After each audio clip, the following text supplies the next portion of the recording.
How about just some thoughts on the late great Bobby Allison, and how about at the end of his life when he was still alive, getting that 85th win? Yeah. Listen, I got to tell the truth. Bobby Allison was so close to our family, it was ridiculous. Here's why. We threw a newspaper route here up at Creve Coeur, up where we did the podcast, and it was called the Community Press, right there in Creve Coeur, up here in St. Louis. We threw a newspaper route, and we passed this house that had this Sears Penske van, and it ended up being one of Roger Penske's main guys, Don Miller, right? So Don Miller introduces our family to Roger Penske. Well, Bobby Allison and Roger Penske were like that. So our obsession with Bobby Allison was real. We worshiped Bobby Allison. Bobby Allison helped Rusty Wallace so much. It was unbelievable. From Bobby Allison used to be the promoter at Birmingham, Alabama, and would send us tires, used tires. But here, Rusty, here's some tires. I'm going to help you. Rusty has helped Bobby Allison in such tremendous ways.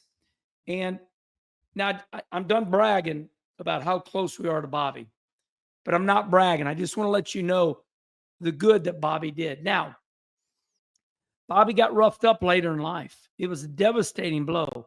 It was like the Kennedy family. You know, all the Kennedys end up getting killed, right? Bobby Kennedy, JFK. Then the son gets killed in a plane wreck. Mm-hmm. This is what happened to Bobby Allison. It was a devastating blow. Clifford gets killed up in turns 3 and 4 at Michigan. Then Davey gets killed in the helicopter, and then Judy dies. So at the end of Bobby's life, he had nobody except all of us. It's very sad at the end. And I think NASCAR recognized that. Why it took NASCAR so long to make this wrong or right, it was unanimous. They awarded Bobby that 85th win to put him past Darrell Waltrip because it was the right thing to do. And quickly, let me remind everybody what that was about. This is crazy, what I'm going to tell you, but it quiet everybody up about good times and bad times. Years ago, NASCAR was failing, and the car count was so low that they took just for now times, just for the verbiage. Years ago, NASCAR said, we're going to grab the Xfinity Series and the Cup drivers. We're going to put them together. And they did that at Bowman Gray or wherever it was. And Bobby Allison, being the great racer, he said, I'm going to choose to run an Xfinity car. So back then it was a sportsman car.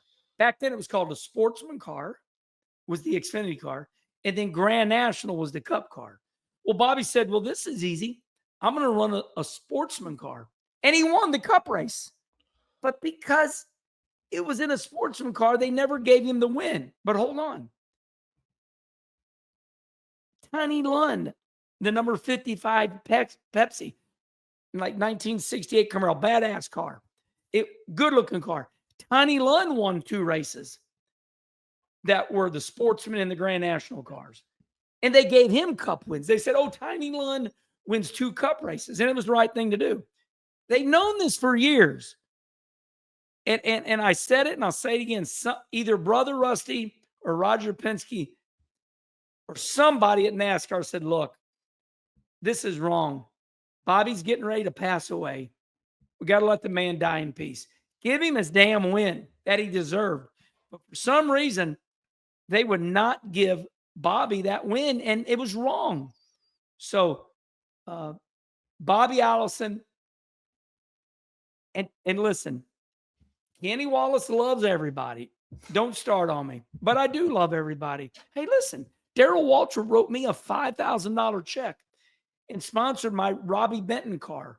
Remember, I was doing that fan car? I did it twice. Did it up there in Canada, and I did it at Charlotte. And we did the fan car a second time. And if you look at the hood of that car, it said, champion Darrell Waltrip. Darrell Waltrip wrote me a check for $5,000 and gave it. And I gave it to Robbie Benton. I was All the money I ever found in my life, I'm always giving to these teams so I could race. So I love Darrell Waltrip. Okay. But Darrell Waltrip and Bobby Allison, excuse me. Darrell Waltrip and Bobby Allison hated each other. It was very sad. But those drivers in the past, they held massive amount of grudge. And to this day, they go to their deathbed hating each other. So Darrell led a much healthier life. Darrell raced longer. His health was good. Poor Bobby got hurt at Phoenix, messed his brain up, lost all his children. So at the end of Bobby's life, it was just devastating. And Darrell Waltrip has lived a beautiful life and celebrated the end of his career on Fox TV and Hall of Fame and dealerships. And Darrell's very wealthy. So as my friends would say, life finds a way of balancing it out. So at the end of Bobby's life, NASCAR finally gave Bobby that 85th win that put him past his arch nemesis. I'm joking right now, but don't you know Bobby died smiling? I got that damn Darrell Waltrip. But yeah, we celebrated Bobby just now, and he was a race car driver. He built his own race cars. Back in the day, Bobby would chassis those cars himself. That's where Rusty got that from. Rusty Wallace is a protege. He's a chip off the old block. Rusty Wallace is another Bobby Allison. Rusty Wallace is another Larry Phillips. Rusty Wallace is another Dick Trickle. Those three. Those are the big three in the Wallace family life cycle. Bobby Allison, Larry Phillips, Dick Trickle. So thank you, Charlie, for allowing me to do that. You set me up. I didn't know it was coming. Well said.